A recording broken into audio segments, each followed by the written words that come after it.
ನಮಸ್ಕಾರ ಗುರುಗಳೇ. ಶ್ರೀನಿವಾಸ ನಮಸ್ಕಾರ ಆಚಾರ್ಯ.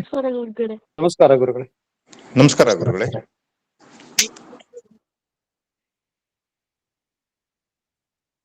ನಮಸ್ಕಾರ ಆಚಾರ್ಯ. ಆಚಾರ್ಯ.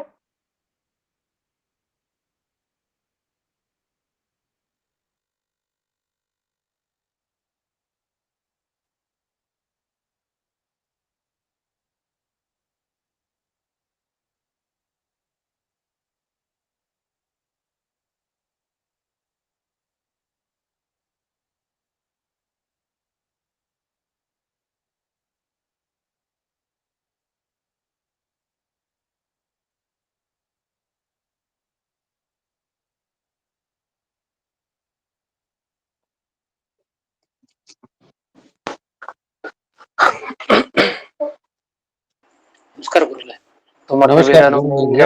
ಶುಭ್ರಕಾಜಂ ಸಖಾಜಂ ಸುಖಮಜಮನಪಾಜಂ ಮುಕ್ತ್ಯುಪಾಜಂ ವಿಮಾಜಂ ಂದ್ರಹಜಮಹಮಮೇಜಂ ಧ್ಯೇಜಮಾಮ್ನಾಜಗೇಜಂ ಸತಜಮಸದಜೇಜಂ ಶ್ರೀಸಹಾಜಂ ಭಜೇಜಂ ಅಂಜನಾಸೂನು ಸಾನ್ನಿಧ್ಯಾದ್ ವಿಜಯೇನ ವಿರಾಜಿತಂ ಅಜಿತಪ್ರೀತಿಜನಕಂ ಭಜೇಹಂ ವಿಜಯಧ್ವಜಂ ತಪಸ್ವಾಧ್ಯಾಯ ಶುಶ್ರೂಷಾ ಕೃಷ್ಣ ಪೂಜಾರತಂ ಮುನಿಂ ವಿಶ್ವೇಶಮಿಷ್ಟದಂ ವಂದೇ ಪರಿಮ್ರಾಟ್ ಚಕ್ರವರ್ತಿನಂ. ಶ್ರೀ ಗುರುಭ್ಯೋ ನಮಃ. ಹರಿ ಓಂ.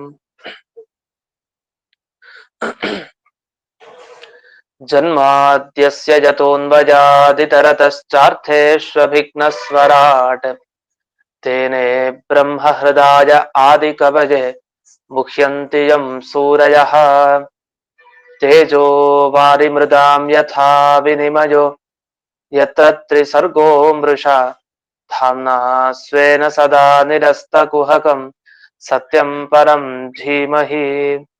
ಓಂ ಸ್ವಸ್ತ್ಯಸ್ತು ಸತಾಂ ಅಶೇಷ ಸನ್ಮಂಗಲಾನಿ ಭವಂತು. ಸಮ್ಯಕ್ ಶ್ಲೋಕೈಕ ಶ್ರವಣ ಪಠನ ಮಾತ್ರೇಣ ವಕ್ತುಶ್ಚ ಶ್ರೋತॄಣಾಂ ನಿಖಿಲ ಕಲಿಕೃತ ಕಲ್ಮಷ ಅಪನೋದನ ಪಡುತರೆ. ಶ್ರೀಮದ್ಭಾಗವತೆ ಮಹಾಪುರಾಣೆ ಪ್ರಥಮ ಸ್ಕಂಧೆ ನವಮಾಧ್ಯಾಯೇ ಅದ್ಯ ಕಥಾನುವಾದೇ ಸತಿ ಕಿಂಚಿತ್ ಪೂರ್ವ ಕಥಾನುವಾದಃ.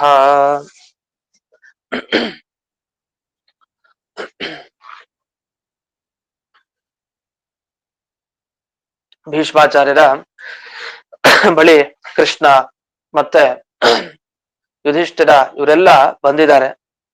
ಕೃಷ್ಣನನ್ನ ನೋಡಿ ಭೀಷ್ಮಾಚಾರ್ಯರು ಏನ್ ಅನ್ಕೊಂಡ್ರು ಅದು ಇದ್ರವರೆಗೆ ಬಂದಾಯ್ತು. ಇನ್ನು ಮುಂದೆ ಈ 18ನೆಯ ಶ್ಲೋಕದಲ್ಲಿ ಪಾಂಡವರನ್ನೆಲ್ಲ ನೋಡಿದಾಗ ಏನು ಆಯ್ತು ಭೀಷ್ಮಾಚಾರ್ಯರಿಗೆ ಅನ್ನುವುದನ್ನ ವರ್ಣಿಸ್ತಾರೆ. ಈಗ 18ನೆಯ ಶ್ಲೋಕ ನೋಡೋಣ. ಪಾಂಡುಪುತ್ರಾನುಪಾಸೀನಾನ್ ಪ್ರಶ್ರಯ ಪ್ರೇಮ ಸನ್ನತಾನ್ ಅಭ್ಯಾಚಷ್ಟಾನುರಾಗಾಶ್ರೈಃ ಅಂಧೀಭೂತೇನ ಚಕ್ಷುಷಾ. ಈ ಶ್ಲೋಕದಲ್ಲಿ ಅಸ್ತ್ರೈಹಿ ಅಂತ ಆಗಿದೆ. ಈ 2ನೇ ಲೈನಲ್ಲಿ ಅದನ್ನ ಅಸ್ರೈಹಿ ಅಂತ ಮಾಡ್ಕೊಳ್ಳಿ. ಅಸ್ತ್ರ ಅಂದ್ರೆ ನಮಗ್ ಗೊತ್ತಿರೋ ಅಸ್ತ್ರ, ಅಸ್ತ್ರ ಅಂದ್ರೆ ಕಣ್ಣೀರು ಅಂತ ಅರ್ಥ. ಪಾಂಡುಪುತ್ರಾನ್ ಉಪಾಸೀನಾನ್, ಉಪಾಸೀನಾನ್ ಹತ್ರದಲ್ಲಿ ಕೂತಿದ್ರಂತೆ ಪಾಂಡವರು. ಭೀಷ್ಮಾಚಾರ್ಯರ ಬಳಿ ಕೂತಿದ್ದಾರೆ. ಕೂತಾಗ ನೋಡ್ತಾರೆ ಪಾಂಡುಪುತ್ರಾನ್, ಪಾಂಡುವಿನ ಮಕ್ಕಳು ಇವರು ನೋಡಿದ್ರು. ಆದ್ರೆ ಹೇಗ್ ಕೂತಿದ್ರು? ದೊಡ್ಡವ್ರ ಮುಂದೆ ಹೇಗ್ ಕೊಡ್ಬೇಕು, ಹೋಗಿ ಶ್ರೀಮದ್ ಗಾಂಭೀರ್ಯದಿಂದ ಕೊಡೋದ? ಹಾಗಲ್ಲ, ತುಂಬಾ ತಗ್ಗಿ ಬಗ್ಗಿ ಕೂತ್ಕೊಳ್ಬೇಕು ದೊಡ್ಡವ್ರ ಮುಂದೆ. ಭೀಷ್ಮಾಚಾರ್ಯರು ಇವ್ರಿಗೆಲ್ಲ ಹಿರಿಯರು. ಅಂತ ಭೀಷ್ಮಾಚಾರ್ಯರ ಮುಂದೆ ಕೂತಿದ್ದಾರೆ ಪಾಂಡವರು. ಅವರೆಲ್ಲ ಯೋಗ್ಯತೆ ಬೇರೆ ಇರ್ಬೋದು ಪಾಂಡವರದು, ಆದ್ರೆ ಲೋಕದ ದೃಷ್ಟಿಯಲ್ಲಿ ಯಾವ ರೀತಿ ದೊಡ್ಡವ್ರಿಗೆ ಗೌರವವನ್ನ ಕೊಡ್ಬೇಕು ಅನ್ನೋದನ್ನ ಪಾಂಡವರು ನೋಡಿ ಕಲಿಬೇಕು. ಅವ್ರು ಹೇಗಿದ್ರು? ಪ್ರಶ್ರಯ ಪ್ರೇಮ ಸನ್ನತಾನ್ ಅಂತ ಹೇಳ್ತಾರೆ. ಪ್ರಶ್ರಯ ಅಂದ್ರೆ ವಿನಯ. ಆ ವಿನಯ ಇತ್ತು ಪೂರ್ತಿ ಪಾಂಡವರಲ್ಲಿ. ಅದ್ ಹೇಗ್ ಗೊತ್ತಾಗ್ತಾ ಇತ್ತು ವಿನಯ ಅಂದ್ರೆ? ಅವ್ರ ಆ ಬಗ್ಗಿರೋ ದೇಹ ಬಗ್ಸಿದ್ರಲ್ಲ, ಅದನ್ನ ನೋಡಿದ್ರೆ ಗೊತ್ತಾಗ್ತಾ ಇತ್ತು. ಬಗ್ಕೊಂಡು ಕೂತಿದ್ರಂತೆ, ಅಂದ್ರೆ ಗುರುಗಳು ಅಂತ ತಾವು ಬಗ್ಗಿ ಅವರು ಕೂತ್ಕೊಂಡಿದ್ದಾರೆ. ಅದು ಬಹಳ ಪ್ರೇಮದಿಂದ ನೋಡ್ತಾ ಇದ್ದಾರಂತೆ ಯಾರು? ಭೀಷ್ಮಾಚಾರ್ಯನ. ಪ್ರೇಮ ಜೊತೆಗೆ ವಿನಯ ಎರಡೂ ಇದೆ. ಅದರಿಂದ ನಾವೇ ದೊಡ್ಡವರು ಅನ್ನೋ ಭಾವದಲ್ಲಿ ಇರ್ಲಿಲ್ಲ. ವಾಸ್ತವಿಕವಾಗಿ ಭೀಷ್ಮಾಚಾರ್ಯರು ಮಲ್ಕೊಂಡಿದ್ದಾರೆ, ಸರಿಯಾಗಿ ಆಯ್ತು ಭೀಷ್ಮಾಚಾರ್ಯರಿಗೆ ಅಂತ ಹೇಳಿ ಅವರು ನೋಡ್ಲಿಕ್ ಬಂದು ಅಪಹಾಸ್ಯ ಮಾಡ್ಲಿಕ್ ಬಂದಿಲ್ಲ. ದೊಡ್ಡವರು ಅನ್ನೋ ಗೌರವ ಕೊಡ್ತಾ ಅವರು ಕೂತಿದ್ದಾರೆ ಹತ್ರ. ಅವರನ್ನೆಲ್ಲ ನೋಡಿದಾಗ ಏನಾಯ್ತು ಭೀಷ್ಮಾಚಾರ್ಯರಿಗೆ? ಏನಿಲ್ಲ, ಧಡ ಧಡ ಅವರ ಕಣ್ಣೀರಿಂದ ಬಾಷ್ಪ, ಕಣ್ಣೀರು ಹರಿಯಿತು ಕಣ್ಣಿನಿಂದ. ಅದು ಹೇಳ್ತಾರೆ, ಅಂಧೀಭೂತೇನ ಚಕ್ಷುಷ. ಹೇಗಾಗೋಯ್ತು ಅಂದ್ರೆ ಆ ಕಣ್ಣಲ್ಲಿ ಎಷ್ಟು ನೀರು ತುಂಬಿಕೊಂಡಿತ್ತು ಅಂದ್ರೆ ಕಣ್ಣೇ ಕಾಣಿಸ್ತಾ ಇಲ್ಲ. ಕುರುಡರು ಇರ್ತಾರಲ್ಲ, ಕುರುಡರಿಗೆ ಕಣ್ಣು ಕಾಣಿಸಲ್ಲ. ಆ ತರ ಈ ಪೂರ್ತಿ ಕಣ್ಣಲ್ಲಿ ನೀರು ತುಂಬಿಕೊಂಡಿದೆ. ಆ ನೀರು ತುಂಬಿರೋದ್ರಿಂದ ಅವ್ರಿಗೆ ಕಣ್ಣೇ ಕಾಣ್ತಾ ಇಲ್ಲ. ಅಂಧೀಭೂತೇನ ಚಕ್ಷುಷ, ಅಂಧೀಭೂತ, ಚೆನ್ನಾಗೇ ಕಾಣ್ತಾ ಇತ್ತು ಆದ್ರೆ ಅಷ್ಟು ನೀರು ತುಂಬಿಕೊಂಡಿದೆ ಅಂತ. ಅಂದ್ರೆ ಅಷ್ಟು ತಾವು ಕಣ್ಣೀರನ್ನ ಹಾಕ್ತಾ ಇದ್ದಾರೆ. ಇದೇನ್ ದುಃಖದ್ದು ಆನಂದದ್ದು ಅಂದ್ರೆ ಅನುರಾಗ ಅಶ್ರೈಹಿ ಅಂತಾರೆ. ಬಹಳ ಪ್ರೀತಿಯ ಕಣ್ಣೀರಂತೆ. ಅಂದ್ರೆ ಪಾಂಡವರ ದರ್ಶನ ಆಯ್ತಲ್ಲ, ಅವನ್ನೆಲ್ಲ ನೋಡಿ ತುಂಬಾ ಸಂತೋಷ ಆಯ್ತು ಭೀಷ್ಮಾಚಾರ್ಯರಿಗೆ. ಆ ಸಂತೋಷದ ನೀರು ಬರ್ತಾ ಇದೆ ಪೂರ್ತಿ ತುಂಬಿಕೊಂಡು ಕಣ್ಣಿನಲ್ಲಿ. ಅಷ್ಟು ಆನಂದ ಪಟ್ಟಿದಾರಂತೆ ಭೀಷ್ಮಾಚಾರ್ಯರು ಒಬ್ಬೊಬ್ಬ ಪಾಂಡವರನ್ನು ನೋಡ್ತಾ. ಅವ್ರೇನ್ ಇಲ್ಲಿ ಬರ್ಬೇಕು ಅಂತಿಲ್ಲ, ಆದ್ರೆ ಅವ್ರು ಬಂದಿದಾರಲ್ಲ, ಕೃಷ್ಣ ಬಂದಿದ್ದಾನೆ, ಎಷ್ಟೆಷ್ಟು ಋಷಿಗಳು. ಅದ ಆ ಪರಿಸ್ಥಿತಿ ನೋಡಿದಾಗ ಅವ್ರಿಗೆ ತಡಿಲಿಕ್ ಆಗ್ತಾ ಇಲ್ಲ. ಅವರು ಕಣ್ಣನ್ನ ತಾವು ತೋರಿಸಿಕೊಂಡು ತಾವು ಅಭ್ಯಾಚಷ್ಟ ಮಾತನಾಡ್ಲಿಕ್ಕೆ ಅಂತ ಪ್ರಾರಂಭ ಮಾಡಿದ್ದಾರೆ ಅಂತ. ಸರಿ, ಹಾಗಾದ್ರೆ ಭೀಷ್ಮಾಚಾರ್ಯರು ಪಾಂಡವರ ಜೊತೆಗೆ ಮಾತನಾಡ್ತಾರೆ. ಏನು ಪಾಂಡವರ ಜೊತೆಗೆ ಹೇಳುವಂತಹ ಮಾತವರು ಅಂದ್ರೆ ಅದನ್ನ ಮುಂದೆ ಬರೆಸ್ತಾರೆ. 19ನೆಯ ಶ್ಲೋಕ. ಅಹೋ ಕಷ್ಟಮಹೋ ನ್ಯಾಯಂ ಯದ್ಯೂಯಂ ಧರ್ಮನಂದನ ಜೀವಿತುಂ ನಾರ್ಹತ ಕ್ಲಿಷ್ಟಂ ವಿಪ್ರಧರ್ಮಾಚ್ಯುತಾಶ್ರಯಾ. ಅಹೋ ಕಷ್ಟಂ ಅಂತ ಹೇಳ್ತಾರೆ. ಭೀಷ್ಮಾಚಾರ್ಯರೇ ಕಷ್ಟದ ಪರಿಸ್ಥಿತಿಯಲ್ಲಿ ಇದ್ದಾರೆ ಪಾಪ. ಆದ್ರೆ ಪಾಂಡವರನ್ನ ನೋಡಿ ಹೇಳ್ತಾರೆ, ಎಂಥ ಕಷ್ಟ ನಿಮಗ್ ಬಂತಲ್ಲ ಜೀವನದಲ್ಲಿ ಅಂತ. ಅವ್ರ ಕಷ್ಟದಲ್ಲಿದ್ದಾರೆ, ಆದ್ರೆ ಬೇರೆಯವ್ರ ಬಗ್ಗೆ ನೆನಪಿಸ್ಕೊಂತಾರೆ. ಪಾಂಡವರ್ ನೋಡಿ ಕಣ್ಣೀರನ್ನ ಹಾಕ್ತಾ ಅವ್ರು ಹೇಳ್ತಾ ಇದ್ದಾರೆ, ಅಹೋ ಕಷ್ಟಂ, ಎಂಥ ಕಷ್ಟ ಬಂತು ನಿಮ್ಗೆ ಯುಧಿಷ್ಠಿರ, ಧರ್ಮನಂದನ. ನಿನ್ ಹೆಸರು ಹೇಳಿದ್ರೆ ಬೇರೆಯವ್ರಿಗೆ ಸಂಪತ್ ಬರುತ್ತೆ, ಅಂಥ ನೀನು ಧರ್ಮನಂದನ ಅಂತ. ಧರ್ಮ ಎಲ್ಲಿರತ್ತೋ ಅಲ್ಲಿ ಸಂತೋಷ ಇರ್ಬೇಕು.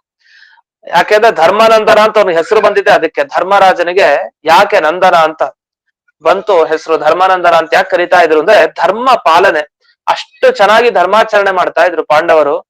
ಧರ್ಮಾಚರಣೆಯಲ್ಲಿ ಇದ್ದಾಗ ಸಂತೋಷ ಸಿಗ್ಬೇಕು, ಅಂಥ ಧರ್ಮನಂದನ ನೀನು. ಆ ಧರ್ಮನಂದನ ಅನ್ನೋದಕ್ಕೆ ಸುಮಾರು ಅರ್ಥ ಹೇಳ್ತಾರೆ. ಹೇಗೆ ಅಂದ್ರೆ ಧರ್ಮವನ್ನ ಉಳಿಸ್ತವ್ ನೀನು, ಅದಕ್ಕೆ ನೀನು ಧರ್ಮನಂದನ. ಧರ್ಮಕ್ಕೆ ಆನಂದ ಕೊಟ್ಟವ್ ನೀನು, ಆ ಧರ್ಮದಿಂದ ಆನಂದ ಪಡೆದವ್ ನೀನು, ಆ ಧರ್ಮದಿಂದಲೇ ಎಲ್ಲರನ್ನು ಸುಖ ಪಡಿಸ್ತಾ ಇರೋನು. ಅಂಥ ನಿನಗೆ ಅಹೋ ಕಷ್ಟಂ, ಇಂಥ ಕಷ್ಟ ಬರ್ಬೇಕಾಗಿತ್ತ. ಅಹೋ ಅನ್ಯಾಯಂ, ಎಷ್ಟೆಷ್ಟು ಅನ್ಯಾಯ ನಡೀತು, ಬಹಳ ದುಃಖ ಆಗ್ತಾ ಇದೆ ಭೀಷ್ಮಾಚಾರ್ಯರಿಗೆ. ನನಗೆ ಜೀವಿತಂ ನಾರ್ಹತ ಕ್ಲಿಷ್ಟಂ, ನೀವು ಯಾಕೆ ಜೀವನದಲ್ಲಿ ಅಷ್ಟಷ್ಟು ದುಃಖ ಪಟ್ರೋ ನನಗೆ ಅರ್ಥ ಆಗ್ತಾ ಇಲ್ಲ. ಯಾಕೆಂದ್ರೆ ನೀವು ಕಷ್ಟ ಪಡುವಂತ ಅರ್ಹತೆಯನ್ನ ಹೊಂದೇ ಇಲ್ಲ. ನಿಮ್ಮ ಯೋಗ್ಯತೆ ಎಂಥದ್ದು? ಪರಿಪೂರ್ಣ ಸುಖ ಜೀವನವಿಡೀ ಅನುಭವಿಸ್ಬೇಕು. ಯಾಕೆ ಅನುಭವಿಸ್ಬೇಕು ನೀವು ಸುಖವನ್ನ ಅಂದ್ರೆ ಅವರ ಸ್ವಭಾವ ಹೇಳ್ತಾರೆ. ಪಾಂಡವರು ಹೇಗಿದ್ರು ಅಂದ್ರೆ ವಿಪ್ರ ಧರ್ಮಾಚ್ಯುತಾಶ್ರಯ. ಅವರು ಬ್ರಾಹ್ಮಣರು ಯಾವ ರೀತಿ ತಾವು ವರ್ಣಾಶ್ರಮ ಧರ್ಮಗಳನ್ನ ಪಾಲನೆ ಮಾಡ್ತಾ ಇದ್ರು, ಯಾವ ರೀತಿ ತಮ್ಮ ಆಚರಣೆಗಳಲ್ಲಿ ಒಂದು ಕಟ್ಟುಪಾಡು ಹಾಕೊಂಡು ಬ್ರಾಹ್ಮಣರು ತಾವು ಪರಿಪಾಲಿಸ್ತಾ ಇದ್ರು ಧರ್ಮವನ್ನ, ಅದೇ ರೀತಿ ಕ್ಷತ್ರಿಯರಾಗಿದ್ದು ತಾವು ಧರ್ಮ ಪರಿಪಾಲನೆ ಮಾಡ್ತಾ ಇದ್ರು. ರಾಜನಾಗೋದು ದೊಡ್ಡ ವಿಷಯ ಅಲ್ಲ, ರಾಜನಾದ ಮೇಲೆ ಧರ್ಮ ಪರಿಪಾಲನೆ ಮಾಡ್ಬೇಕಲ್ಲ, ಸರಿಯಾದ ಧರ್ಮಾಚರಣೆ, ಯಾರಿಗೂ ದ್ರೋಹ ಆಗದೇ ಇರೋ ರೀತಿಯಲ್ಲಿ ರಾಜ್ಯ ಪಾಲನೆ ಮಾಡ್ಬೇಕು. ಅದನ್ನ ನೀವೆಲ್ಲ ಸೇರ್ಕೊಂಡು ಮಾಡ್ತಾ ಇದ್ರಿ. ಯಾವ ಒಳ್ಳೆಯವ್ರಿಗೂ ಅನ್ಯಾಯ ಆಗ್ತಾ ಇರ್ಲಿಲ್ಲ, ಕೆಟ್ಟವ್ರಿಗೆ ತಕ್ಕದಾದ ಶಿಕ್ಷೆ ಆಗ್ತಾ ಇತ್ತು. ಅಂಥ ನಿಮಗೆ ಕಷ್ಟ ಬಂತಲ್ಲ, ಅದು ಆಶ್ಚರ್ಯ ಅನಿಸ್ತಾ ಇದೆ. ಯಾಕಂದ್ರೆ 3 ಜನರನ್ನ ಆಶ್ರಯಿಸ್ಕೊಂಡಿದ್ರಿ ನೀವು, ಬ್ರಾಹ್ಮಣರನ್ನು ನಂಬಿದ್ರಿ. ಅವರನ್ನ ನಂಬಿಕೊಂಡು ಅವರಿಗೆ ಅನೇಕ ದಾನ ಧರ್ಮಗಳನ್ನ ನೀವು ಅವರನ್ನ ಕುರಿತು ಮಾಡಿ, ಅವರ ಮುಖಾಂತರ ಹೋಮ ಯಾಗ ಪೂಜೆ ಎಲ್ಲವನ್ನು ಮಾಡಿಸಿದ್ರಿ. ಅಂತ ಬ್ರಾಹ್ಮಣರನ್ನ ಆಶ್ರಯಿಸಿದ್ರಿ, ಅಥವಾ ಬ್ರಾಹ್ಮಣರಂತೆ ಧರ್ಮ ಪರಿಪಾಲನೆ ಮಾಡ್ತಾ ಇದ್ರಿ. ಅಷ್ಟಕ್ಕಿಂತ ಮಿಗಿಲಾಗಿ ಅಚ್ಯುತಾಶ್ರಯ, ಅಚ್ಯುತ, ಯಾರನ್ನ ಹಿಡಿದ್ರೆ ನಮಗೆ ಚ್ಯುತಿ ಇಲ್ಲ, ನಾವು ಯಾವತ್ತು ಬೀಳೋದಿಲ್ಲ. ನಾವು ಆರಾಮಾಗಿ ನಿಂತ್ಕೊಂಡು ನಡಿಲಿಕ್ಕೆ ಸಾಧ್ಯನೋ ಜೀವನದಲ್ಲಿ ಅಂಥ ಅಚ್ಯುತನ ಭಗವಂತನನ್ನ ಆಶ್ರಯಿಸಿಕೊಂಡು ನೀವೆಲ್ಲ ಇದ್ರಿ. ಆದ್ರೆ ನಿಮಗೆ ಜೀವನದಲ್ಲಿ ಇಂಥ ಕಷ್ಟ ಬಂತಲ್ಲ, ಇದು ಅನ್ಯಾಯ, ಅಹೋ ಕಷ್ಟಂ, ಇದನ್ನ ಜೀರ್ಣಿಸ್ಕೊಳ್ಳಿಕ್ಕೆ ನನಗೆ ಸಖ್ಯ ಆಗ್ತಾ ಇಲ್ಲ, ನಂಗೆ ಸಹಿಸ್ಲಿಕ್ಕೆ ಆಗ್ತಾ ಇಲ್ಲ ಅಂತ ಭೀಷ್ಮಾಚಾರ್ಯರು ಆಶ್ಚರ್ಯಾದಪಿ ಆಶ್ಚರ್ಯಂ, ಜೀವನದಲ್ಲಿ ಇದಕ್ಕಿಂತ ದೊಡ್ಡ ಆಶ್ಚರ್ಯ ಬೇಕಾ? ಇಂಥ ವಿಪ್ರರನ್ನ ಆಶ್ರಯಿಸಿದರೆ, ಧರ್ಮಾಚರಣೆಯಲ್ಲಿದ್ರು, ಭಗವಂತನ್ ಕಾಲ್ ಹಿಡಿದಿದ್ರು, ಇಷ್ಟೆಲ್ಲ ಆದ್ರೆ ಜೀವನದಲ್ಲಿ ಮಾತ್ರ ಎಷ್ಟು ಕಷ್ಟವನ್ನ ಪಟ್ರಿ, ಅನ್ಯಾಯ ಎಷ್ಟು ನಡೀತು, ಇದು ನ್ಯಾಯ ಅಲ್ಲ, ನಿಜವಾಗಿ ಆಶ್ಚರ್ಯಾದಪಿ ಆಶ್ಚರ್ಯಂ ಇದೆ ಜಗತ್ನಲ್ಲಿ ಅಂತ. ಅಂದ್ರೆ ಯಾರು ಬ್ರಾಹ್ಮಣರಂತೆ ವರ್ಣಧರ್ಮಾಶ್ರಮವನ್ನ ಪಾಲನೆ ಮಾಡ್ಕೊಂತ ತಮ್ಮ ಕುಲ ಧರ್ಮದಲ್ಲಿ ಇರ್ತಾರೋ, ಧರ್ಮವನ್ನ ಹಿಡಿದಿರ್ತಾರೋ, ಯಾರು ಭಗವಂತನ ಪಾದವನ್ನ ಹಿಡಿದಿರ್ತಾರೋ ಅಂಥವರಿಗೆ ಕಷ್ಟ ಅನ್ನೋದು ಇಲ್ವೇ ಇಲ್ಲ. ಆದ್ರೆ ನಿಮಗ್ ಬಂತಲ್ಲ ಅದು ಆಶ್ಚರ್ಯ. ಹಾಗಾದ್ರೆ ಯಾವ ರೀತಿ ಇರ್ಬೇಕು ಅನ್ನೋದನ್ನ ಭೀಷ್ಮಾಚಾರ್ಯರು ತಿಳಿಸ್ಕೊಡ್ತಾ ಇದ್ದಾರೆ. ಇಷ್ಟಾಗಿ ಅವರ ಕಷ್ಟ ಹೇಗಿತ್ತು ಅನ್ನೋದನ್ನ ವರ್ಣಿಸ್ತಾರೆ. ಕುಂತಿಯ ನೆನಪಾಗತ್ತೆ ಭೀಷ್ಮಾಚಾರ್ಯರಿಗೆ, ಯಾಕೆ ಅವರ ಜೀವನ ಕಷ್ಟ ಆಗಿತ್ತು ಅಂತ ಅದೇ ಮುಂದೆ ವರ್ಣಿಸ್ತಾರೆ. ಏನಕ್ಕೆ ಕಷ್ಟ ಆಗಿತ್ತು ಅವರ ಜೀವನ ಅಂತಂದ್ರೆ ಮುಂದಿನ ಶ್ಲೋಕ 20ನೆಯ ಶ್ಲೋಕ. ಸಂಸ್ಥಿತೇ ತಿರಥೇ ಪಾಂಡೌ ವೃಥಾ ಬಾಲ ಪ್ರಜಾವಧೂ ಯುಷ್ಮತ್ಕೃತೆ ಬಹೂನ್ ಕ್ಲೇಶಾನ್ ಪ್ರಾಪ್ತಾ ತೋಕವತಿ ಯಥಾ.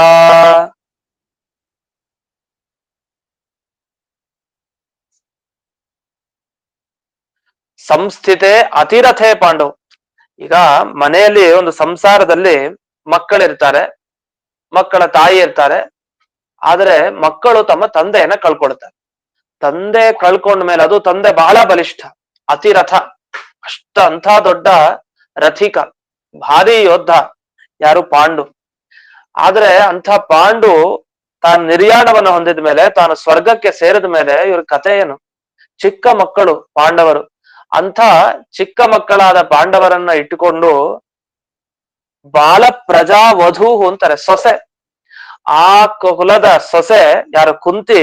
ಆ ಚಿಕ್ಕ ಪ್ರಜೆಗಳನ್ನ, ಬಾಲ ಪ್ರಜಾ, ಚಿಕ್ಕ ಮಕ್ಕಳನ್ನ ಇಟ್ಟುಕೊಂಡು ಎಷ್ಟು ಕಷ್ಟಪಟ್ಟಿದ್ದಾಳೆ. ಹೇಗೆ ಪೋಷಣೆ ಮಾಡ್ಲಿಕ್ಕೆ ಸಾಧ್ಯ? ಅವಳ ಕೈಲಿ ಏನು ಇಲ್ಲ. ಅದು ಕೂಡ ಏನೇನೋ ಘಟನೆ ನಡೆದೋಯ್ತು ಆ ಸಂದರ್ಭದಲ್ಲಿ ಎಷ್ಟು ದುಃಖವನ್ನ ಪಟ್ಲು. ಆ ಸಂದರ್ಭದಿಂದ ಶುರುವಾಗಿದೆ. ಪಾಂಡು ಸ್ವರ್ಗಕ್ಕೆ ಸೇರಿದ ಮೇಲೆ ಶುರು. ಎಂಥ ಕಷ್ಟವನ್ನ ಪಟ್ಟಿದ್ದಾಳೆ ಪೃಥ ಅಂದ್ರೆ ಕುಂತಿ. ಹೀಗೆ ಹೇಗ್ ಪಟ್ಟಿದ್ದಾಳೆ ಕಷ್ಟ ಅಂದ್ರೆ ಅದಕ್ಕೊಂದು ಉದಾಹರಣೆ ಕೊಡ್ತಾರೆ. ಗಂಡನನ್ನ ಒಬ್ಳು ಕಳ್ಕೊಂಡ ಮೇಲೆ ತಾನು ಮಕ್ಕಳನ್ನು ಪಡೆದಿಲ್ಲ. ಅಂತ ಸಂದರ್ಭದಲ್ಲಿ ಅತೋಕವತಿ ಯಥ, ಮಕ್ಕಳಿಲ್ಲ, ಈ ಕಡೆ ಗಂಡ ರಕ್ಷಣೆ ಮಾಡ್ಲಿಕ್ಕಿಲ್ಲ, ಈ ಕಡೆ ಮಕ್ಕಳಿದ್ರೆ ಮಕ್ಕಳಾದ್ರೂ ರಕ್ಷಣೆ ಮಾಡ್ಬೋದಿತ್ತು, ಅವರೂ ಇಲ್ಲ, ಒಬ್ಳೇ ಉಳಿದಿದ್ದಾಳೆ. ಅಂಥವಳು ಯಾವ ಪರಿಸ್ಥಿತಿಯಲ್ಲಿ ಎಷ್ಟು ಕಷ್ಟ ಪಟ್ಟಿರ್ತಾಳೋ ಅಂಥ ಕಷ್ಟ ಮಕ್ಕಳಿದ್ರೂ ತಾನು ಪಟ್ಟಿದ್ದಾಳೆ. ಯಾಕೆ? ಗಂಡ ಇರ್ಲಿಲ್ಲ, ಪೋಷಣೆ ಮಾಡೋದು ಅಷ್ಟು ಕಷ್ಟ ಆಯ್ತು. ಅಂಥ ಸಂದರ್ಭದಲ್ಲೂ ನಿಮ್ಮ ಪೋಷಣೆಗೆ, ನಿಮ್ಮ ಪಾಲನೆಗೆ ಎಷ್ಟೆಷ್ಟೆಲ್ಲ ಕಷ್ಟವನ್ನ ಪಟ್ಟಿದ್ದಾಳೆ. ಇಷ್ಟು ಜನ ಮಕ್ಕಳಿದ್ರು ಪಾಂಡವರು. ಯುಷ್ಮತ್ಕೃತೆ ಬಹೂನ್ ಕ್ಲೇಶಾನ್ ಪ್ರಾಪ್ತ ಅತೋಕವತಿ ಯಥ. ಅತೋಕ ಅಂದ್ರೆ ಮಕ್ಕಳು, ಅತೋಕವತಿ ಮಕ್ಕಳಿಲ್ದೆ ಇರೋಳು ಅಂತ ಅರ್ಥ. ಅವಳು ಎಷ್ಟು ಕಷ್ಟಪಟ್ಟಿದ್ದಾಳೆ. ಹಾಗೆ ಅಷ್ಟು ಮಕ್ಕಳಿದ್ರೂ ತಾನು ಪಾಂಡುವನ್ನ ಕಳ್ಕೊಂಡ ಮೇಲೆ ಅಷ್ಟು ಕಷ್ಟಪಟ್ಟಿದ್ದಾಳೆ ಅಂತ ಇಷ್ಟು ಬಂತು. ಇದಾದ ಮೇಲೆ ನಮಗನ್ಸತ್ತೆ, ಯಾಕೆ ಈ ಪಾಂಡವರಿಗೆ ಇಷ್ಟೆಲ್ಲ ಇದ್ರು, ಒಳ್ಳೇದಾಗ್ತಾ ಇದ್ರು ಕೂಡ ಯಾಕೆ ಇವರು ಕಷ್ಟ ಪಡೋ ಹಾಗಾಯ್ತು ಜೀವನದಲ್ಲಿ? ಕುಂತಿ ಯಾಕೆ ಕಷ್ಟ ಪಡೋ ಹಾಗಾಯ್ತು ಅಂದ್ರೆ ಅದಕ್ಕೆ ಭೀಷ್ಮಾಚಾರ್ಯ ಕಾರಣ ಕೊಡ್ತಾರೆ. ಯಾಕೆ ಈ ತರ ಕಷ್ಟ ಆಯ್ತು ಅಂದ್ರೆ 21ನೇ ಶ್ಲೋಕ. ಸರ್ವಂ ಕಾಲಕೃತಂ ಮನ್ಯೇ ಭವತಾಂ ಚ ಯದ ಪ್ರಿಯಂ ಸಕಾಲೋ ಯದ್ವಶೇ ಲೋಕೋ ವಾಯೋರಿವ ಘನಾವಲಿಃ. ಸರ್ವಂ ಕಾಲಕೃತಂ ಮನ್ಯೆ. ನಾವೆಲ್ಲ ಹೇಳ್ತೀವಿ ಎಲ್ಲಾ ಸಮಯನೇ, ಒಳ್ಳೆ ಸಮಯ ಬರುತ್ತೆ, ಕೆಲವು ಸಲ ಕೆಟ್ಟ ಸಮಯ ಬರುತ್ತೆ. ಹೀಗೆ ಒಳ್ಳೆ ಸಮಯ ಬಂದಾಗ ಖುಷಿ ಇರುತ್ತೆ, ಅದೇ ಕೆಟ್ಟ ಸಮಯ ಬಂದ್ರೆ ದುಃಖ ಆಗ್ಲಿಕ್ಕೆ ಪ್ರಾರಂಭ ಆಗತ್ತೆ. ಎಲ್ಲ ಕಾಲ ಮಹಿಮೆನೆ ಹಾಗೆ. ಎಲ್ಲಾರಿಗೂ ಒಂದೇ ತರ ಕಾಲ ಇರಲ್ಲ. ಸರ್ವಂ ಕಾಲಕೃತಂ ಮನ್ಯೆ. ಎಲ್ಲ ನಿಮ್ಗೆ ಆ ಸಂದರ್ಭದಲ್ಲಿ ಆ ಕಾಲನಿಂದಲೇ ಆಗಿದ್ದೆಲ್ಲ. ಆ ಕಾಲ ಆ ಸಮಯದ ಮಹಾತ್ಮೆ ನಿಮ್ಗೆಲ್ಲ ಅಷ್ಟು ಕಷ್ಟ ಆಯ್ತು. ಯಾಕೆ ಭವತಾಂಚ ಯದ ಪ್ರಿಯಂ, ನಿಮ್ಗೆ ಏನೇನ್ ಬೇಕಾಗಿರ್ಲಿಲ್ವೋ ಅದೆಲ್ಲ ಯಾವ್ದು ನಮಗ್ ಬೇಡವೋ ಅದೇ ಆಗತ್ತೆ. ಆತರ ಎಲ್ಲ ಕಾಲನಾಮಕ ಪರಮಾತ್ಮನ ಮಹಿಮೆ ಅಂತ. ಕಾಲ ಅಂದ್ರೆ ಕಾಲ ಜಡ, ಅದೇನ್ ಮಾಡತ್ ನಮ್ಗೆ, ಆದ್ರೆ ಕಾಲ ನಿಯಮನ ಮಾಡೋ ಆ ಪರಮಾತ್ಮ ಅವನೇ ಮಾಡಿಸಿದ್ದೆಲ್ಲ. ಪಕ್ಕಕ್ಕೆ ಕೃಷ್ಣನಿದಾನೆ, ಆದ್ರೆ ಅವನ ಸಂಕಲ್ಪನೆ. ಕಾಲನಾಮಕ ಪರಮಾತ್ಮನ ಸಂಕಲ್ಪ ಅನಿವಾರ್ಯ, ಅದಕ್ಕೆ ಕಷ್ಟ ಬಂದಿದೆ. ಕೃಷ್ಣನನ್ನ ಪಕ್ಕಕ್ಕೆ ಇಟ್ಕೊಂಡ್ರು ಕಷ್ಟ ತಪ್ತಾ ಇಲ್ಲ ಅಂದ್ರೆ ಏನರ್ಥ, ಸ್ವಲ್ಪ ಕಷ್ಟ ಅನುಭವಿಸ್ತಾ ಇದ್ದಾರೆ ಅಂದ್ರೆ ಏನರ್ಥ, ಅಂಥ ಕರ್ಮ ಇದೆ ಅಂತ ಅರ್ಥ. ಕಾಲನಾಮಕ ಪರಮಾತ್ಮನ ಈ ದಯೆನೇ ಹಾಗೆ, ಅವರ ಕಷ್ಟಗಳನ್ನ ಅನುಭವಿಸ್ಬೇಕಾಗಿ ಬಂತು. ಯಾಕೆಂದ್ರೆ ಸಮಸ್ತ ಜಗತ್ತು ಆ ಕಾಲದ ಅಡಿಯಲ್ಲಿದೆ, ಕಾಲದ ಕೆಳಗಡೆ ಇಡೀ ಜಗತ್ತಿದೆ. ಕಾಲ ಹೇಗ್ ಬರುತ್ತೋ ಹಾಗ್ ನುಗ್ಕೊಂಡು ಹೋಗ್ಬೇಕಷ್ಟೆ. ಆ ರೀತಿ ಕಾಲದ ಮಹಿಮೆಯಲ್ಲಿ ಎಲ್ಲ ನೀವು ಸಿಗಾಕೊಂಡ್ರಿ, ಅಷ್ಟೆಲ್ಲ ಕಷ್ಟವನ್ನ ಅನುಭವಿಸಿದ್ರಿ. ಇದು ಹೇಗಿತ್ತು ಅಂದ್ರೆ ವಾಯೋರಿವ ಘನಾವಲಿಹಿ, ಮೋಡ ತನ್ಪಾಡಕ್ ತಾನು ಆರಾಮಿತ್ತು. ಗಾಳಿ ಏನ್ ಮಾಡ್ತು, ತನಗೆ ಹೇಗ್ ಬರುತ್ತೋ ಹಾಗೆ ಮೋಡವನ್ನ ಚದರಿಸ್ಬಿಡುತ್ತೆ ಗಾಳಿ. ತಾನ್ ನಿಧಾನಕ್ ಬಂದ್ರೆ ತೊಂದ್ರೆ ಇಲ್ಲ, ಜೋರಾಗಿ ಬೀಸ್ಕೊಂಡ್ ಬಂದ್ರೆ ಗಾಳಿ ಮೋಡ ಆಚೆ ಚೆಲ್ಲಾ ಪಿಲ್ಲಿ ಆಗತ್ತೆ. ಆ ತರ ಕಾಲ ತಾನ್ ಒಂದೇ ತರ ಇದ್ರೆ ಸರಿ, ಏನಾರು ಆಚೆ ಈಚೆ ಮಾಡ್ಲಿಕ್ಕೆ ಶುರು ಮಾಡ್ತು ಅಂದ್ರೆ ಅಲ್ಲೋಲ ಕಲ್ಲೋಲ ಜೀವನ. ಹಾಗೆ ವಾಯೋರಿವ ಘನಾವಲಿಹಿ, ಘನಾವಲಿ ಅಂದ್ರೆ ಮೋಡ, ಮೋಡದ ಗುಂಪೇನಿದೆ, ಆ ಮೋಡದ ಗುಂಪು ಗಾಳಿ ಬಂದಾಗ ಹೇಗೆ ಚದುರು ಹೋಗುತ್ತೋ ಆ ರೀತಿ ಕಾಲನಾಮಕ ಪರಮಾತ್ಮ, ಕಾಲದ ಮಹಿಮೆ ಏನು ಮಾಡ್ಲಿಕ್ಕಾಲ, ನೀವೆಲ್ಲ ಅಷ್ಟು ಕಷ್ಟ ಪಡುವಂತ ಅಗತ್ಯ ಬಿತ್ತು. ಇಷ್ಟಾದ್ಮೇಲೆ ಇನ್ನೊಂದು ಮಾತನ್ನ ಹೇಳ್ತಾರೆ, ಬಹಳ ಒಳ್ಳೆ ಮಾತನ್ನ ಹೇಳ್ತಾರೆ. ನಿಮ್ಗೆ ವಿಪತ್ತು ಬರ್ಲಿಕ್ ಜೀವನದಲ್ಲೇ ಸಾಧ್ಯ ಇಲ್ಲ, ಅದೇ ಆಶ್ಚರ್ಯ ಅನ್ನಿಸ್ತಾ ಇದೆ. ನಿಮ್ಗೆ ಹೇಗ್ ವಿಪತ್ತು ಬಂತು ಅನ್ನೋದೇ ನನಗೆ ಅರ್ಥ ಆಗ್ತಾ ಇಲ್ಲ ಅಂತ ಭೀಷ್ಮಾಚಾರ್ಯ ನೆನಪಿಸ್ಕೊಳ್ತಾ ಇದ್ದಾರೆ. ಅಂದ್ರೆ ಅವ್ರಿಗೆ ಇವರೆಲ್ಲ ನೋಡಿದಾಗ ಎಷ್ಟೆಷ್ಟ ದುಃಖ ಪಟ್ಟಲ್ಲ ಇವರು, ಎಂಥ ಒಳ್ಳೆಯವರು, ಇಂಥ ಒಳ್ಳೆಯವ್ರಿಗೂ ಇಷ್ಟು ದುಃಖ ಬಂತಲ್ಲ ಅಂತ ಅಷ್ಟು ಕಷ್ಟಪಟ್ರು. ಅನ್ಯಾಯ ಇದೆಲ್ಲ ನಡಿಬಾರ್ದಿತ್ತು ಹೀಗೆ ಅಂತ ಎಲ್ಲ ನೆನಪಾಗ್ತಾ ಇದೆ. ಆ ಜೀವನ ಅದುವರೆಗೂ ಏನೇನ್ ಪಾಂಡವರ ಬಗ್ಗೆ ಅವ್ರಿಗೆ ಗೊತ್ತಿತ್ತು ಅಷ್ಟು ಒಂದೇ ಕ್ಷಣ ಅವ್ರು ನೆನಪಿಸ್ಕೊಂಡು ಎಲ್ಲಾ ಮಾತುಗಳು ದಡ ಬರ್ತಾ ಇದೆ ಹೊರಗಡೆ. ಅವ್ರು ಈ ಮಾತನ್ನ ಹೇಳ್ತಾರೆ, ತುಂಬಾ ಚೆನ್ನಾಗಿದೆ. 22ನೆಯ ಶ್ಲೋಕ.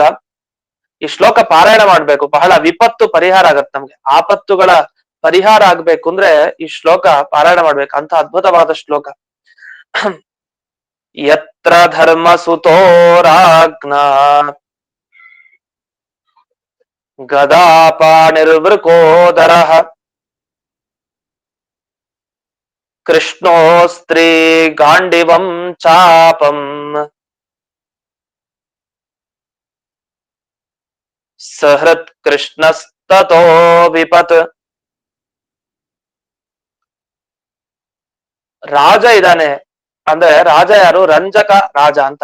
ಯಾರು ಜನರಿಗೆ ಮನೋರಂಜನೆ ಕೊಡ್ತಾನೋ ಅವನು ರಾಜ. ಮನೋರಂಜನೆ ಅಂದ್ರೆ ಅವನೊಬ್ಬ ಪೆದ್ದನಾಗಿ ಮನೋರಂಜನೆ ಕೊಡೋದು ಅಂತ ಅರ್ಥ ಅಲ್ಲ. ಜನರಿಗೆ, ಪ್ರಜೆಗಳಿಗೆ ಏನ್ ಇಷ್ಟನೋ ಆ ಇಷ್ಟವನ್ನ ಸರಿಯಾಗಿ ಪೂರಣೆ ಮಾಡ್ತಾನೆ ಎಲ್ಲರಿಗೂ ಕೂಡ, ಯಾರಿಗೂ ಅನ್ಯಾಯ ನಡೆಯಲ್ಲ. ಆ ರೀತಿ ಒಂದು ರಂಜನೆ ಕೊಡ್ತಾನೆ ರಾಜ. ಅಂಥವನ್ನ ರಂಜನ ಕೊಡೋದ್ರಿಂದ ರಾಜ ಅಂತ ಅವನನ್ನ ಕರೀತಾನೆ. ಪ್ರಕೃತ ಧರ್ಮವನ್ನ ಪಸರಿಸಿ ಎಲ್ಲಾ ಕಡೆ ಧರ್ಮದ ಅಸ್ತಿತ್ವವನ್ನ ಜಾಸ್ತಿ ಬೆಳೆಸಿ ಜನರಿಗೆ ರಂಜನೆ ಕೊಟ್ಟ, ನೆಮ್ಮದಿ ಕೊಟ್ಟ ಯಾರು, ಧರ್ಮರಾಜ. ಅಂತ ಧರ್ಮರಾಜ ಇದ್ದ ಕಡೆ ವಿಪತ್ತ, ಅದ್ ಸಾಧ್ಯನೇ ಇಲ್ವಲ್ಲ. ಧರ್ಮರಾಜ ಇದ್ದಾನೆ, ಧರ್ಮ ಸುತ, ಸಾಧ್ಯ ಇಲ್ಲ. ಬೇಡ, ಧರ್ಮರಾಜನ ಜೊತೆಗೆ ಯಾರ್ಯಾರಿದ್ದಾರೆ, ಒಬ್ಬನೇ ಅಲ್ಲ. ಗದಾಪಾಣಿರ್ವೃಕೋದರಃ, ಗದಾಪಾಣಿ ತನ್ನ ಕೈಯಲ್ಲಿ ಗದೆ ಹಿಡ್ಕೊಂಡಿರೋ ಭೀಮಸೇನ ದೇವರಿದ್ದಾರೆ. ಅಂತ ಗದೆಯಲ್ಲಿ ಇಟ್ಕೊಂಡು ಭೀಮಸೇನ ದೇವರು ಇದ್ರೆ ನಮ್ಮ ಜೊತೆಗೆ ಎಲ್ಲಿನ ವಿಪತ್ತು, ಸಾಧ್ಯನೇ ಇಲ್ಲ ವಿಪತ್ತು ಬರ್ಲಿಕ್ಕೆ. ಯಾಕೆಂದ್ರೆ ಅವ್ರೊಂದು ಮಾತನ್ನ ಹೇಳ್ತಾರೆ, ಭೀಮಸೇನ ದೇವ್ರ ಗದೆ ಹೇಗಿತ್ತು ಅಂದ್ರೆ ಚೆನ್ನಾಗಿ ಅದಕ್ಕೆ ಪಾರಣೆ ಆಗಿತ್ತಂತೆ, ದ್ವಾದಶಿ ಪಾರಣೆ. ಹಾಗೆ ಗದೆಗೆ ಚೆನ್ನಾಗಿ ಪಾರಣೆ ಆಗಿತ್ತಂತೆ. ಯಾವ್ದ್ರ ಪಾರಣೆ, ಎಲ್ಲ ಈ ದೈತ್ಯರುಗಳು ಯಾರ್ಯಾರಿದ್ರು, ಈ ದುರ್ಯೋಧನ ಹಿಡಿದು ಎಲ್ರು, ಅವರೆಲ್ಲದರ ಪಾರಣೆ ಆಗಿತ್ತು. ಯಾವ್ದಕ್ಕೆ, ಗದೆಗೆ. ಅಂದ್ರೆ ಚೆನ್ನಾಗಿ ಆ ಗದೆಯಿಂದ ಪೆಟ್ಟನ್ನ ಕೊಟ್ಟು ಅವರ ರಕ್ತ ಎಲ್ಲ ಲೇಪನ ಆಗಿತ್ತಂತೆ ಆ ಗದೆಗೆ. ಅಂಥ ಗದೆ, ದುಷ್ಟರ ಸಂಹಾರ ಮಾಡ್ಲಿಕ್ಕೆ ಎತ್ತಿದ ಗದೆ. ಆ ಗದೆಯನ್ನ ಭೀಮಸೇನ ದೇವ್ರ ಕೈಯಲ್ಲಿ ಇಟ್ಕೊಂಡಿದ್ದಾರೆ. ಅಂಥ ಭೀಮಸೇನ ದೇವ್ರಿದ್ದಾರೆ. ಅಂಥದ್ರಲ್ಲಿ ವಿಪತ್ತುಗಳಿಗೆ ಅವಕಾಶ ಇದೆಯಾ? ಖಂಡಿತ ಇಲ್ಲ. ಕೃಷ್ಣ ಅದಿರ್ಲಿ, ಕೃಷ್ಣನೇ ಬಂದ್ ನಿಂತಿದ್ದಾನೆ. ಕೃಷ್ಣ ಬಂದ ಅಂದ್ರೆ ಮುಗೀತು.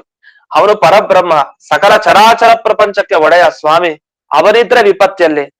ಜೊತೆಗೆ ಬೇರೆ ಅಸ್ತ್ರೀ, ಅಸ್ತ್ರ ಇಟ್ಕೊಂಡಿದ್ದಾನೆ. ಯಾರು ಅಸ್ತ್ರೀ? ಸ್ತ್ರೀ ಅಲ್ಲ ಅಂತ ಅರ್ಥ ಅಲ್ಲ. ಅಸ್ತ್ರೀ ಅಂದ್ರೆ ಸ್ತ್ರೀ ಅಲ್ಲದೆ ಇರೋರು ಅಂತ ಅರ್ಥ ಅಲ್ಲ ಇಲ್ಲಿ.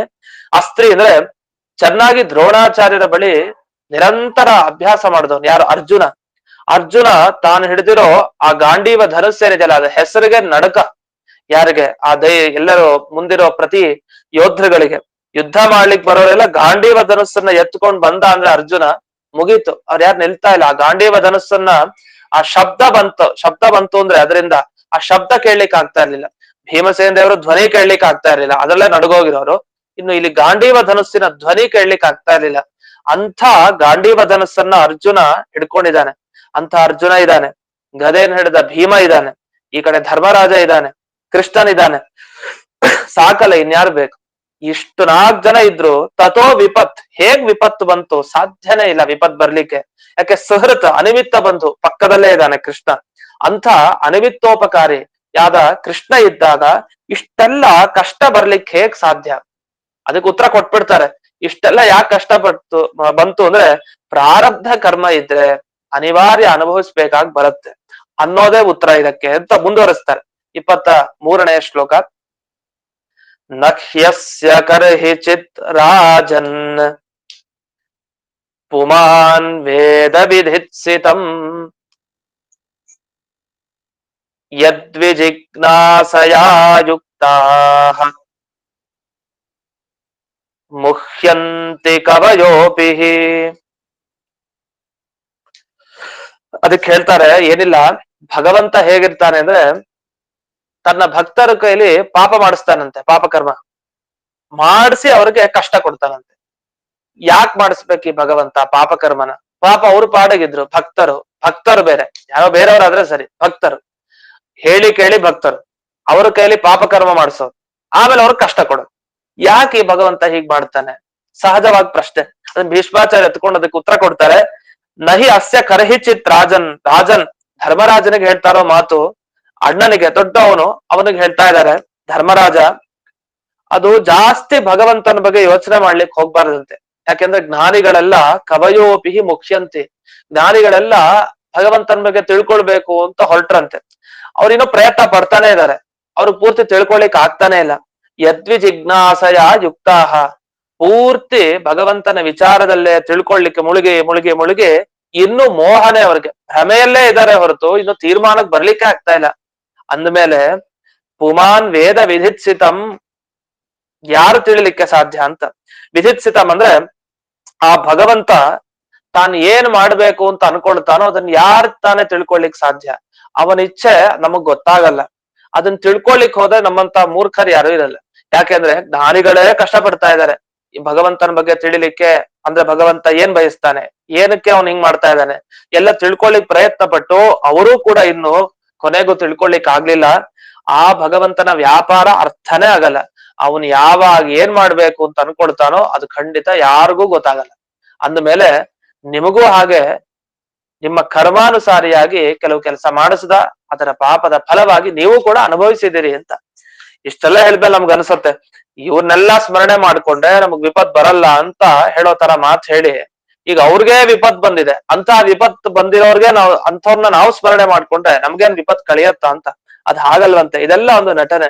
ಅವ್ರಿಗೆ ಅಷ್ಟೆಲ್ಲ ಸಾಮರ್ಥ್ಯ ಇತ್ತು, ಪಾಂಡವರು ದೇವತೆಗಳವರು ಅಷ್ಟು ಬಂದ್ರು. ಇಲ್ಲಿ ಅವ್ರೇನ್ ಕಷ್ಟಪಟ್ಟಿದ್ದಲ್ವಂತೆ. ವನವಾಸದಲ್ಲಿ ಹೇಗಿದ್ರು ಅಂದ್ರೆ ನಿತ್ಯ ಸುಖಿಗಳು, ನಿತ್ಯ ಸುಖವಾಗಿ ಅವರು ಕಾಲ ಕಳೆದಿದ್ರು. ಅಲ್ಲಿ ಏನಕ್ ಬಂದಿದ್ದವ್ರು ನಿಜವಾಗಿ ದೇವತೆಗಳೆಲ್ಲ? ದೈತ್ಯರ ಅಸುರರ ವಧೆ ಆಗ್ಲಿಕ್ಕೋಸ್ಕರ ಅವರು ಭೂಭಾರ ಕಳೀಲಿ ಅಂತ ಅದಕ್ಕೋಸ್ಕರ ಅವತಾರ ಮಾಡಿ ಬಂದ್ರು. ಆದ್ರೆ ಬಂದ್ರೆ ಒಳ್ಳೆಯವ್ರಿಗೂ ಕೂಡ ಎಂಥ ಪರಿಸ್ಥಿತಿ ಬರುತ್ತೆ ಕೆಟ್ಟವರಿಂದ. ಅದನ್ನೆಲ್ಲ ತಾವು ತೋರಿಸ್ತಾ ದೈತ್ಯರ ವಧೆಗೋಸ್ಕರನೇ ಬಂದವ್ರು ಇವ್ರು ಮೇಲಿದ್ದ. ಅಂಥವ್ರು ದುಃಖ ಪಡ್ತಾರೆ ಅಂದ್ರೆ ಅದ್ರಲ್ಲಿ ಅರ್ಥ ಇಲ್ಲ. ಆದ್ರೆ ಕರ್ಮ ಇರತ್ತಲ್ಲ, ಪ್ರಾರಬ್ಧ ಕರ್ಮ, ಕೆಲವು ಸಲಿ ನಾವ್ ಎಷ್ಟು ಒಳ್ಳೇದು ಮಾಡ್ತಾ ಇದ್ರು ಆ ಪ್ರಾರಬ್ಧ ಕರ್ಮಕ್ಕೆ ಅನುಗುಣವಾಗಿ ಭಗವಂತ ಮಾಡಿಸ್ತಾ ಇರ್ತಾನೆ. ನಮ್ ಭಗವಂತನ ಯೋಚನೆ ಅರ್ಥನೇ ಆಗಲ್ಲ, ಯಾಕೆ ಹೀಗೆ ಏನು ಎತ್ತ ನಮಗೆ ತಲೆಗ್ ಬರೋದೇ ಇಲ್ಲ ಅಂತ ಇಷ್ಟು ಭೀಷ್ಮಾಚಾರ್ಯರು ತಾವು ವಿವರಿಸ್ತಾ ಇದ್ದಾರೆ. ಇಷ್ಟಾದ ಮೇಲೆ ತಾವು ನಿಗಮಯತಿ ನಿಲ್ಲಿಸ್ತಾರೆ ಇದನ್ನ ಮಾತುಗಳನ್ನ. ಅದೇನು ಉಪಸಂಹಾರ ಮಾಡ್ಬೇಕಾದ್ರೆ ಅವ್ರು ಏನ್ ಹೇಳ್ತಾರೆ, ಆ ಮಾತು ತಮ್ಮ ಮಾತನ್ನ ಮುಕ್ತಾಯ ಮಾಡ್ಬೇಕಾದ್ರೆ ಏನ್ ಹೇಳ್ತಾರೆ ಅನ್ನೋದನ್ನ ನಾಳೆ ದಿವಸ ನೋಡೋಣ ಅಂತ ಹೇಳ್ತಾ ಇಂದಿನ ಪಾಠವನ್ನ ಅಸ್ಮತ್ ಗುರುವಂತರ್ಗತ ವ್ಯಾಸತೀರ್ಥ ಗುರುವಂತರ್ಗತ ಭಾರತೀ ರಮಣ ಮುಖ್ಯ ಪ್ರಾಣ ಅಂತರ್ಗತ ಶ್ರೀಮನ್ಮೂಲ ಗೋಪಾಲಕೃಷ್ಣನಿಗೆ ಅರ್ಪಣೆ ಮಾಡ್ತೇನೆ. ಶ್ರೀಕೃಷ್ಣ ಅರ್ಪಣೆ. ನಮಸ್ಕಾರ. ಧನ್ಯವಾದಗಳು ಗುರುಗಳೇ. ಹರೇಣ ಮಾಚಾರ್ಯ. ನಮಸ್ಕಾರ ಸರ್. ನಮಸ್ಕಾರ ಗುರುಗಳೇ. ಧನ್ಯವಾದ. ಆಚಾರ್ಯ ಧನ್ಯವಾದ ಗುರುಗಳೇ.